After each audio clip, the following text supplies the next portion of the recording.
Hi guys, welcome back to my channel. It's Cheesy again. If this is your first time on here, you are welcome. Thank you so much for stopping by, and do well to subscribe, and please don't forget to turn on the notification bell so you could get notified whenever we post any new tutorial. So in today's tutorial, I'm going to be teaching you how I made this skirt and this crop free top. Yeah. So if you're interested in this is what you really need to watch this video till the end. And to achieve to achieve this particular outfit, I'm going to be making use of 1 yard of lining, because I'm going to be lining just the skirt because the fabric is very, very thick. So I'm going to be lining just the skirt. So 1 yard of lining. I have my zip, 2.5 yard of crepe. This rose pink. This is a rose pink. But if you're on the small size, you can make use of two yards. But I'll be making use of 2.5 yards for this outfit because of the hand. As you can see, the hand is very flat. Then I have my bias, I have my scissors, my marker, my pattern paper, matching thread, and my measuring tape. So without wasting much of your time, let's get into this. So the first thing we're going to do is to mark out our starting point. If you've been following my channel, this is a normal thing I normally do when I want to cut my basic bodies. And the starting point is equally going to serve as our shoulder line. I'm going to be cutting the upper parts, the half cuts, separate them first before cutting my skirt.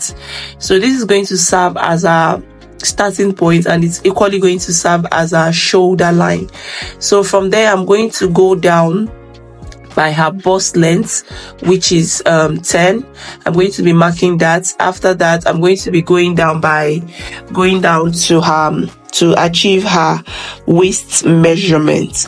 Yeah, because the only thing I need for this particular outfit for the upper part is the shoulder to the bust and the bust to the waist. So from the shoulder to the bust is 10. From the shoulder to the hip is to the waist, sorry guys, from the shoulder to the waist is 16.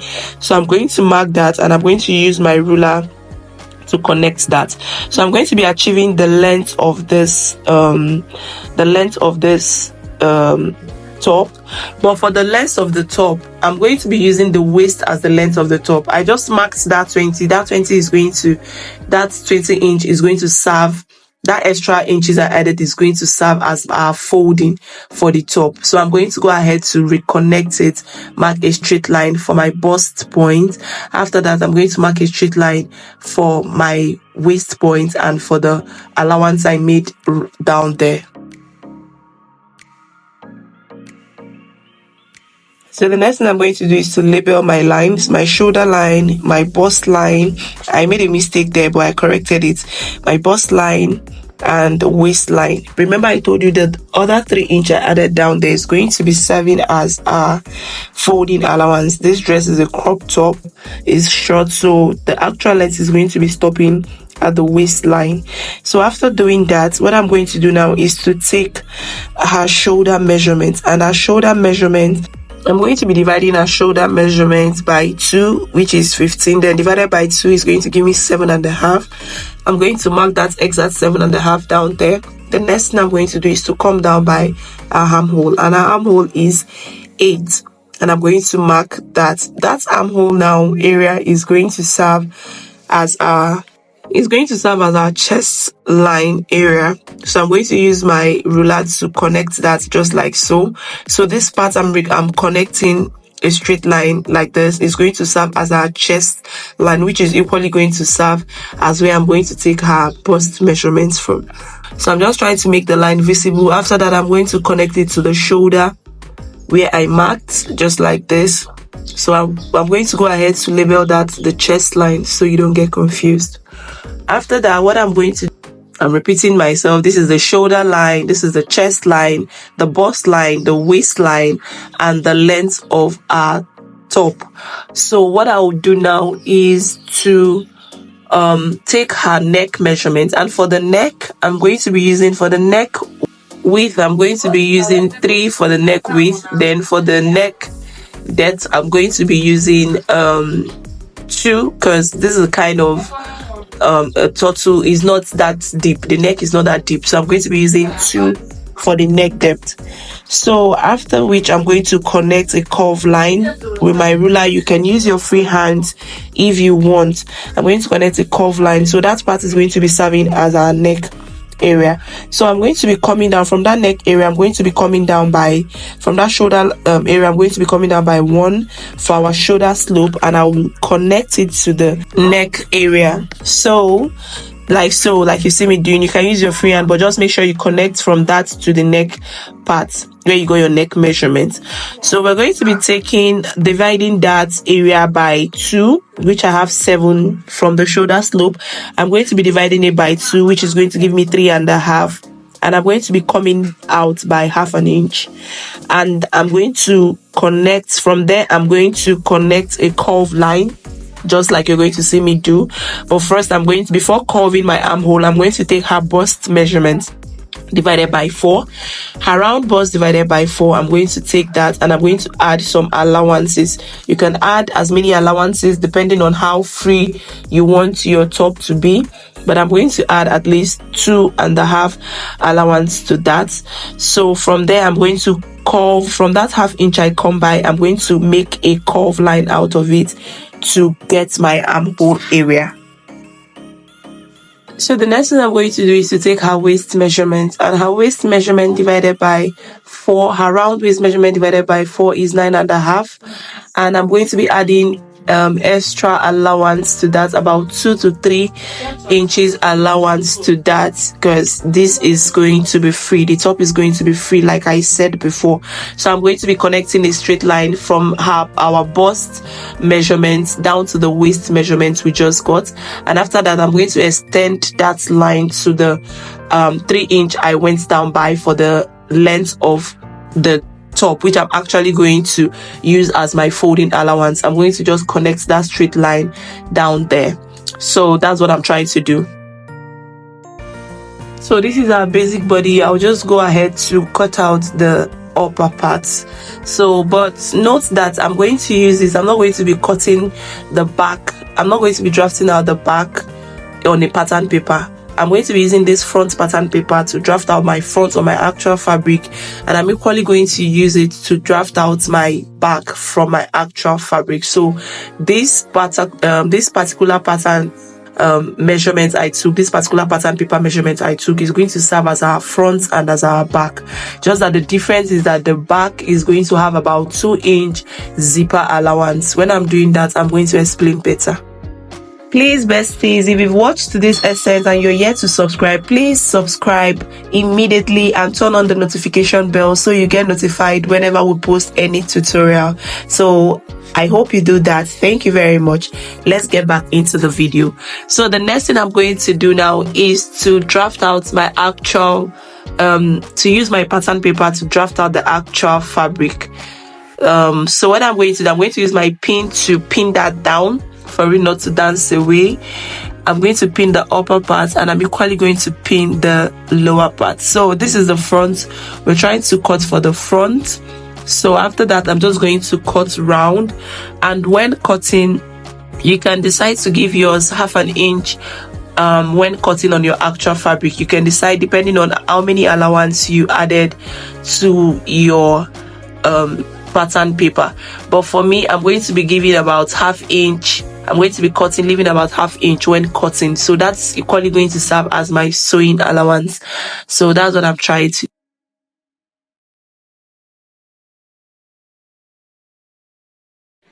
So after cutting my front, I'm going to use same pattern paper like I said before to cut out the back. Just that the difference is that the back is going to have 2 inch zipper allowance.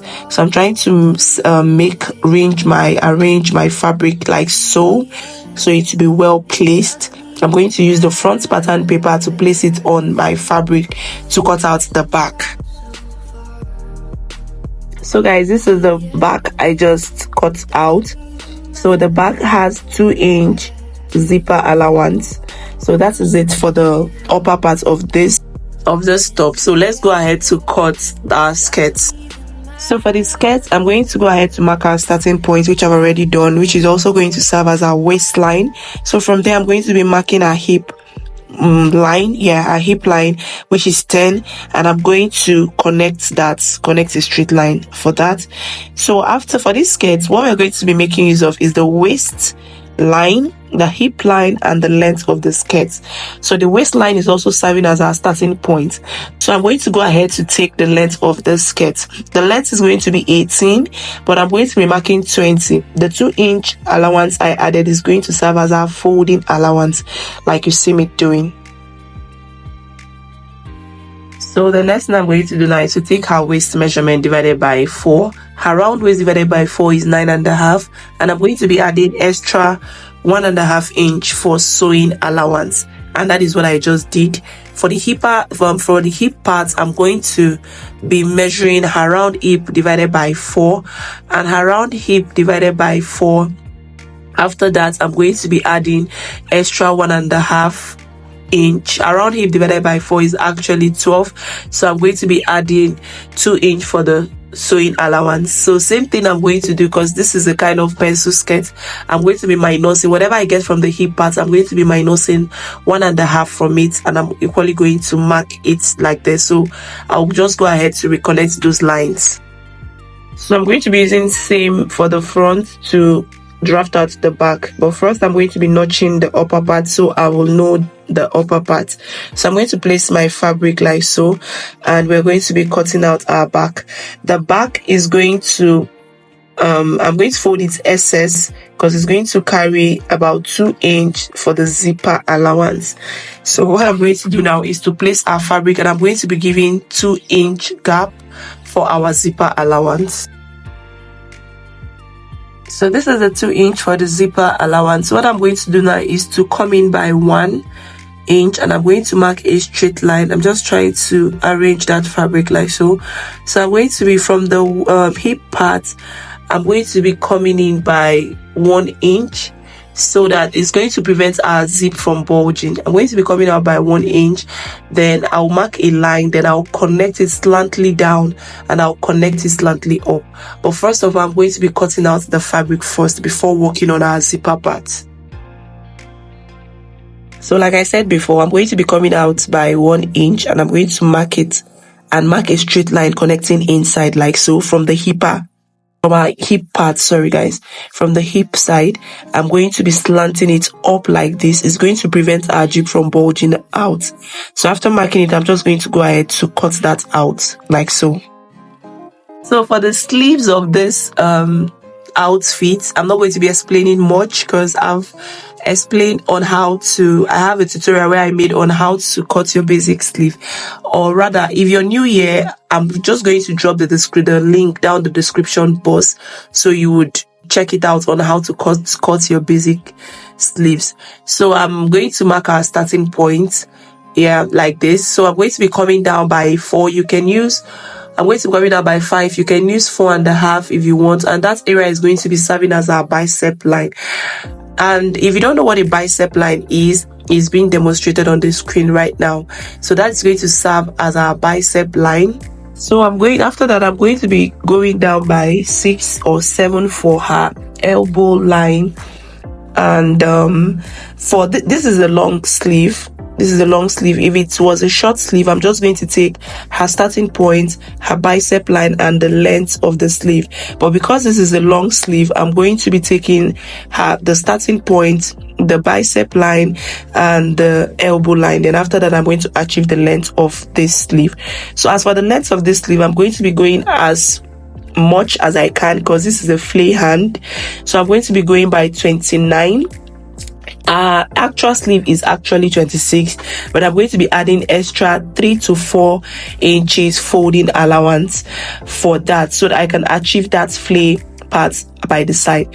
So I'm going to be coming down from that starting point. I'm going to be coming out by 5 again. From that, after that, I'm going to come from the bicep line. I'm going to be dividing our bicep line by 2, and whatever I get, remember this is a flay hand, I'm not going to be using the actual measurement. So whatever I get, I'm going to be adding excess allowance to it. You should know how flay you want yours to be, so you can make use of it that way. So after that, I'm going to take our elbow measurement, and I'm equally going to give that excess allowance, like I said, depending on how free you want your flay to be on your sleeve area. So then I'm going to, from that elbow line, I'm going to be marking the end of the sleeve first. From that elbow line, I'm going to slant a straight line down to the way I want. But first of all, I'm going to be connecting to our starting point before slanting down. So the next thing I'm going to do is just to cut that out. This is going to be our sleeve. And remember, I forgot to say something. I folded this fabric into 4, so I'm going to be achieving I'm going to be achieving these 2 sleeves out of this. Like I said before, I'm going to drop the link on how to cut your basic sleeve down the description box, so you could go and watch it out. So I'm going to notch the upper part of this. That is going to be where I'm going to be joining our sleeves, our armhole from. Please guys, don't forget to subscribe to this channel if you find this interesting, and don't forget to turn on the notification bell so you could get notified whenever we post any new tutorial. So this is our basic sleeve. So what I'm going to do now is to go ahead to cut my actual fabric from the lining.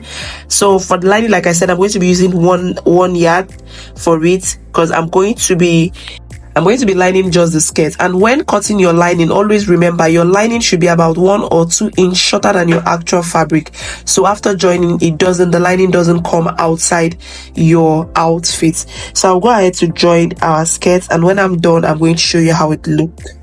And again, same thing I'm also going to do for the back of this skirt. The lining is actually 2 inches shorter than the actual fabric. So this is it after joining the lining, and I'm going to iron this, which I've already done, like so. So the next thing I'm going to do is to be joining our back to the back, the zip part. I'm going to be joining it together before adding my zip. Then after which, I'm going to be joining both the back and the front together. I'm going to show you the end result after doing that. So this is for the top. I'm going to equally join the top. I didn't cut a facing for the top. I'm going to use my turning bias to do that, but you can also cut a facing if you want. But as for me, I'm going to be using my bias to cut that out, to turn that in. So what I'm going to do now is to go ahead to join the front to the back, but first I'm going to be using my bias to turn that in. So after joining, this is it. As you can see at the neck area, I've gone ahead to use my bias to turn that in. So that opening I left is going to serve as our button area. I'm just going to attach a fancy button there for the opening, so it's not going to be difficult when she wants to wear it. So what I'll do now is to use my aiming gum to fold the hand. I'm not going to make a sew there because I don't want to see that sewing. So I'm going to use my aiming gun to fold the sleeve. I'm equally going to use that to fold the down of the top. So after doing that, I'm going to show you the end result of this. So this is the outcome of this outfit. Thank you so much for watching, and I would like to know what you think about this outfit down the comment section. Don't forget to like, subscribe, and share this video. See you on my next tutorial. Bye.